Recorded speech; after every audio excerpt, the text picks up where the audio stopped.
that's important for us, actually, it's a good segue into this again, is because we have two of our own system calls here to deal with output, right? We have one to just put an integer out on the screen and one for a string. So for ours, let's make this a little bit bigger. For ours, if we want to print, in fact, you know what, this is a good segue. Let's actually do this because we have a few minutes and I wanted to show you a little bit more of how to actually, create a program. Let's try this. Let's just say we want to build the simplest program in the world right now, even simpler than my 2 plus 2. We just want to output the number 5. That's all we want to do. Our entire program's existence is just to output the number 5. Let's see if we can figure this out. And we'll figure it out by just walking backwards a little bit. The first thing we need to know is how would we output the number 5?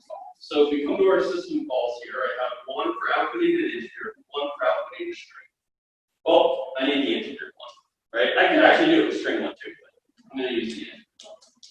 So if there's a 1 in the X register, this is the equivalent of that, what was it, REX register, the system call API. That's what function I'm calling. That means I'm going to print the integer. The place I'll find the data is in the Y register. So that means I need to put 5 in the Y register before I can call this. And I need to put an X, or a 1, sorry, in the X register. Right? So I got to prep for the system call. So all I need to do to make this work is put a 1 in X, a 5 in Y, because that's what I want to print, and call FF. That should be my whole program. So let's now see how we might do that. So let's start with the 1 in X. What do I have here to load X? Here we are. Load X with a constant, A2. I want to load it with a 1, right? So I look over here, and look at that. That's actually exactly what I need. A201, right? That's going to put a 1 in X. So let's copy this code out here. I don't need to copy it, I can just type it. I'm going to go over to, remember this is the link in that document to my program here.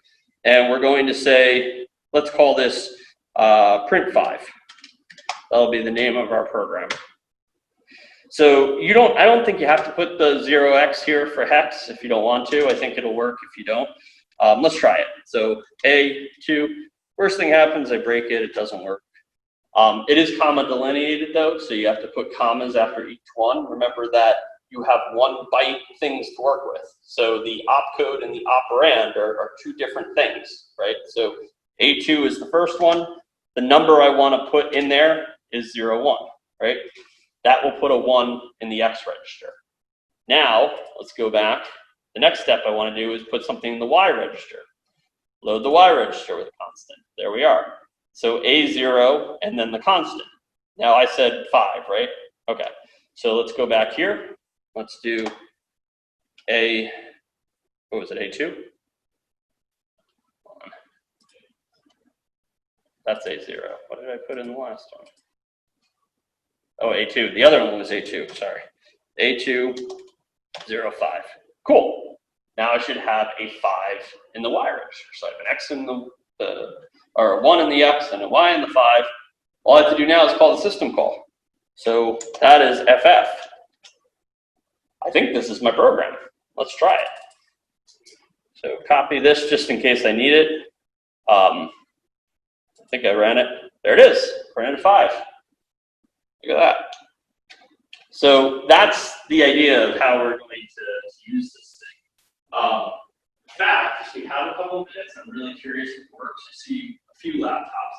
If you guys wouldn't mind, the URL is my Maris backwards. So TIS or TSIRAM 6502 .com. I'll try it up here. If you guys can go there, maybe just try that, or maybe we can even break things later.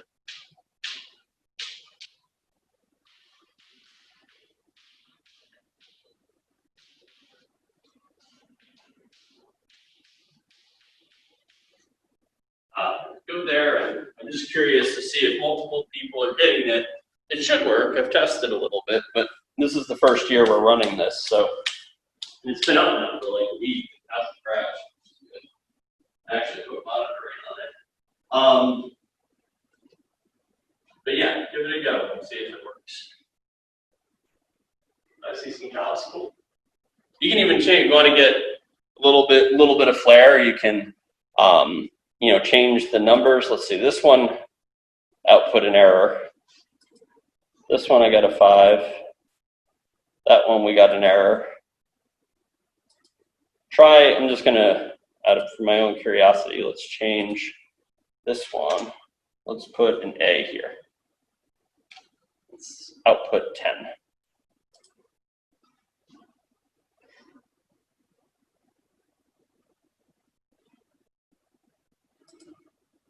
There's my A. I didn't change the print 5 at the top. 7, cool. All right, looks like it's working. The ones that were errors, I'm going to guess. I purposely didn't have an output code because the unfortunate fact is, as you can see, everyone can see everyone else's stuff. They sit here for about 10 minutes and then they go away. So if I added output code back at you, then you obviously you see everyone else's code. Yeah. How hard is it to use like use a like an iterator? That's the hardest part. So remember, this is something we talked a little bit about at the end of last class. Let's look at it quick before we have to run. That's this guy, and it's worth talking about for a moment. So the big thing to remember here is that there's 2 instructions that you need to think about. The first actually sets the Z flag. So you need to determine if the condition you care about exists before you decide to branch. Now, once you've got that there, then you can check the Z flag. And if it's a 0, then it'll do the branch. If it's a 1, it won't, right? So remember to keep that straight. But remember, this is the important part, this EF here. Remember, I said this isn't actually signifying, 1 byte gives us 256, right? This is not signifying a jump forward to a large number. It's actually signifying a jump backwards to a small number. Remember, we said branching, we might want to go forward, we might want to go back. So what we're actually looking at here is a choose comp number. We're representing a negative number in choose comp. So let's see what that is. Let's just quickly kind of dissect it, figure out how far that branch would go back. Oh, I guess I could have left that. So we have what, EF. Remember, the first rule of text to binary conversion is that you do not need to go to decimal in the middle. E is 1110, F is 1111, right? Really simple. F is 15, E is 14. Now this is a choose comp number. I'm not going to use one number comp because computers don't, it's 2s. That means I can flip, add 1,